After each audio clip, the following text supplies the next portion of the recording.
मोटाई की 5 किताब A B C D E, ए सी से मोटी है। अच्छा, मोटा वाला को ऊपर रखेंगे, पतला वाला को नीचे रखेंगे। अगर ए सी से मोटी है, ए सी के ऊपर है। फिर कह रहा है कि बी डी से मोटी है, ई बी जितनी मोटी नहीं है, तो क्या ई बी के नीचे है?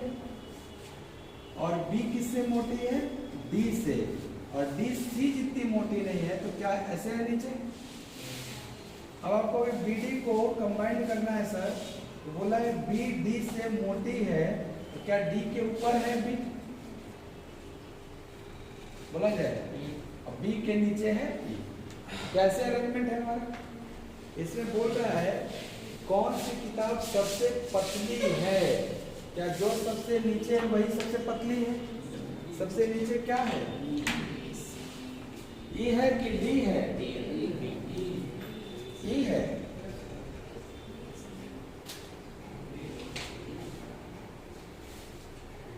ए सी से मोटी है, मैंने सी के ऊपर ए रखा।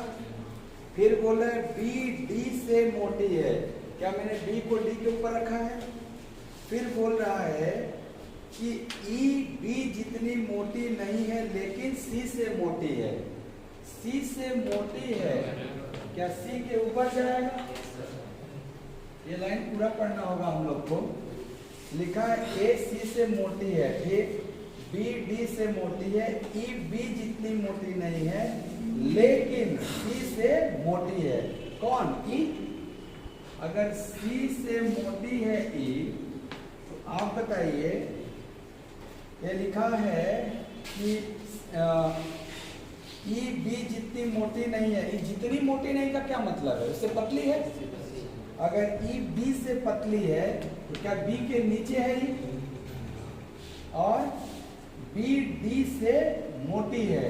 अगर बी डी से मोटी है, डी नीचे रहेगा। किसके? बी के। खत्म डेटा।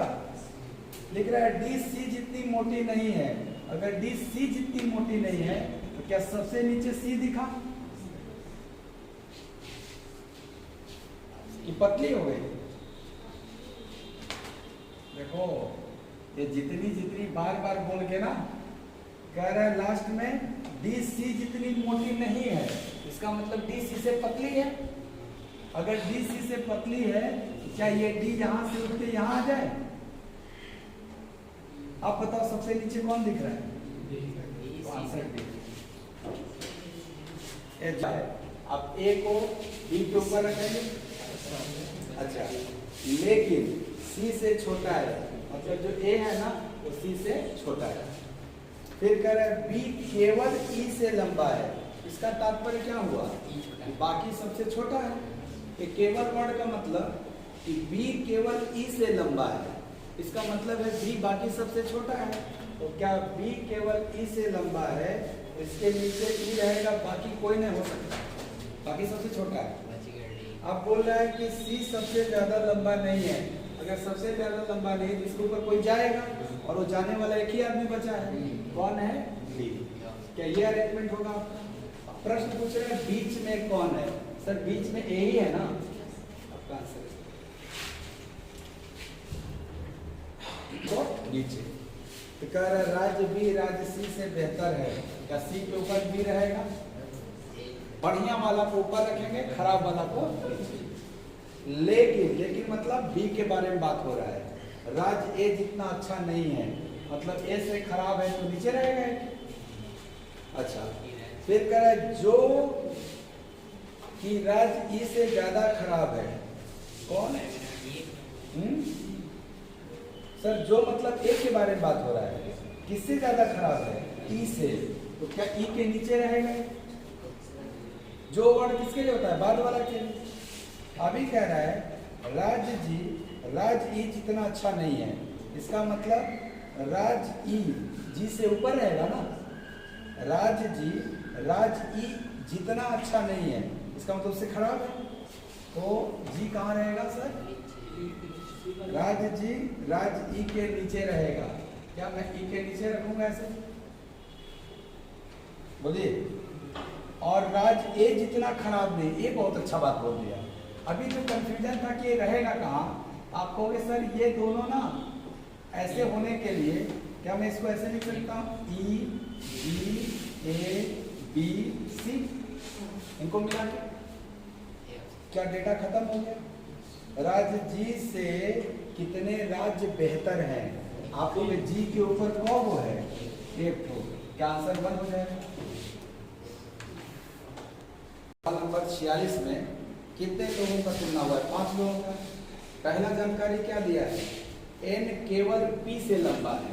अगर n केवल p से लंबा है, क्या बाकी सबसे नाटा है? तो अगर केवल p से लंबा है तो ऐसे रहा होगा, बाकी सबसे छोटा रहा होगा। अच्छा, कह रहा है ओ दूसरा सबसे लंबा व्यक्ति है, तो क्या ओ पक्का यही रहा होगा दूसरे स्थान पे? सबसे लंबा ये है, उससे कम लंबा ये है, धीरे धीरे नाटा वाला सबसे नीचे हो जाएगा। क्या ये आपको जानकारी दिया हुआ था? अब यहाँ से आपके सामने क्वेश्चन कर रहा है, उनमें से सबसे लंबा कौन है, यह निश्चित करने के लिए कौन सा कथन या आंकड़ा पर्याप्त है। सर कितने आंकड़े दिए हुए हैं? 1 2 3 4, 4 स्टेटमेंट दिया हुआ है। जरा पहला स्टेटमेंट पे विचार करते हैं। अभी आप बता पाओगे क्या सबसे लंबा कौन है? अभी आपको नहीं पता यहाँ कौन है। पहला स्टेटमेंट पढ़ो, ये कह रहा है m is taller than n, m n से लंबा है। सर आप बताओ, अगर m n से लंबा है, बहुत ध्यान से देखना, n के ऊपर 2 सीट में खाली है। अगर मैं यहाँ बैठाऊंगा तो नहीं पता चल पाएगा, लंबा कोई और होगा। अगर यहाँ बैठा तो लंबा तो m हो जाएगा। क्या ये अकेले पर्याप्त है? नहीं पर्याप्त है। क्यों? क्योंकि सर ये बोला है ना कि m n से लंबा है। अब ध्यान से बताओ मुझे, अगर मैं यहाँ m रख दिया, n से लंबा कहलाएगा, उस केस में सबसे लंबा कौन होगा? लेकिन आपको के साथ दूसरा केस ये भी तो था, m को यहाँ रखो, क्या लंबा नहीं कहलाएगा n से? इस केस में क्या हो जाएगा सबसे लंबा? m। इसलिए मैं बोल रहा हूं कि पहला डेटा अकेले पर्याप्त है।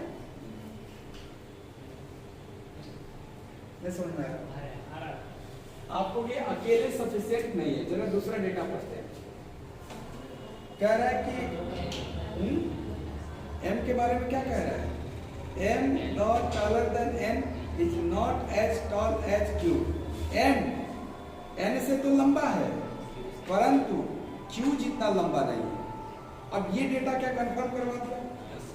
सर कह रहा है m n से तो लंबा है, लेकिन q जितना लंबा नहीं है।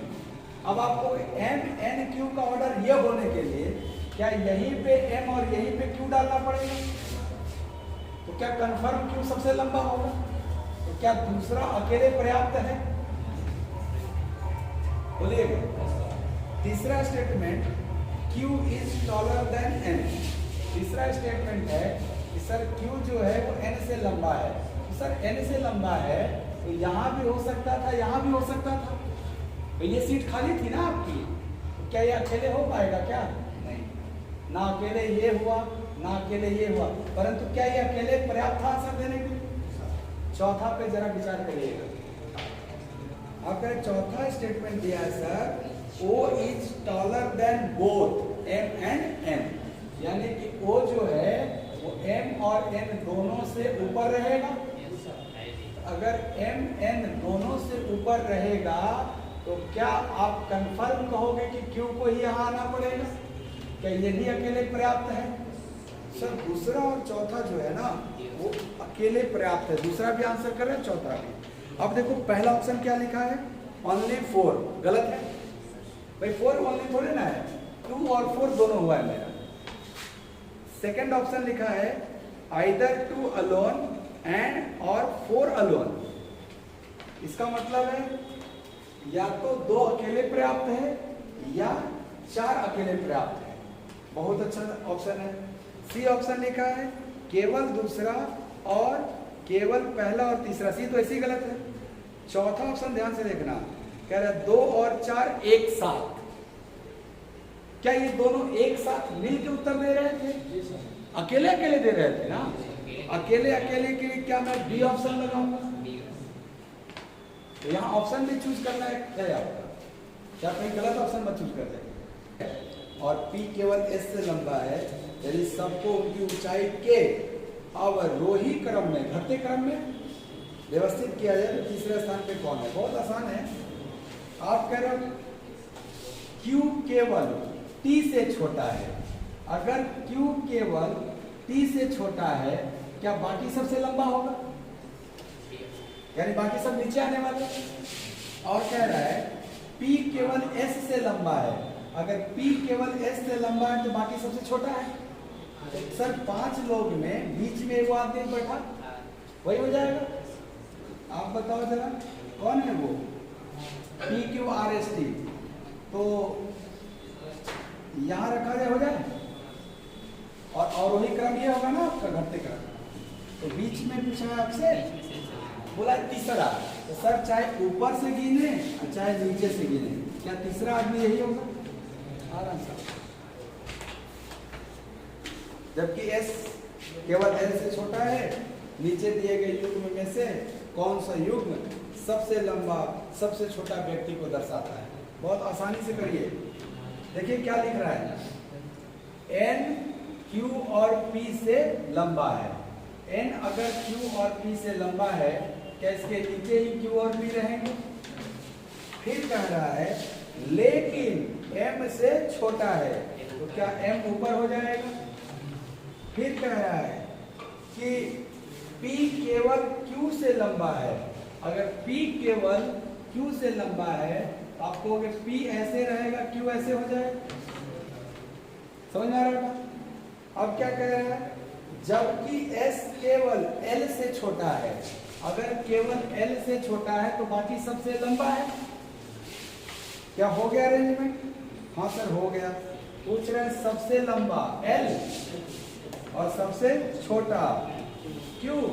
आपका आंसर है L एंड Q। आपका ऑप्शन है B, L और T P और B से लंबा है। T किससे लंबा है? सर P और B से। अभी हम नहीं जानते P B में कौन लंबा है। फिर कह रहा है लेकिन A और B A और Q से छोटा है। T के बारे में कह रहा है कि A और Q से छोटा है। ऐसे है ना? आगे पढ़ो तो लिखा है P सबसे छोटा नहीं है। अगर P सबसे छोटा नहीं है तो भाई PB में से P के नीचे B आ जाए, तभी सबसे छोटा नहीं होगा। खत्म हो गया सवाल। बोला इनमें से कौन सबसे लंबा होगा? उत्तर है A एंड Q। उत्तर है A और Q। तो ऑप्शन एक होना चाहिए A और Q वाला। ऑप्शन सुधार लीजिएगा, एक ऑप्शन में रहेगा A और Q, क्योंकि कंफर्म नहीं है कौन सबसे लंबा। आपका आंसर A और Q।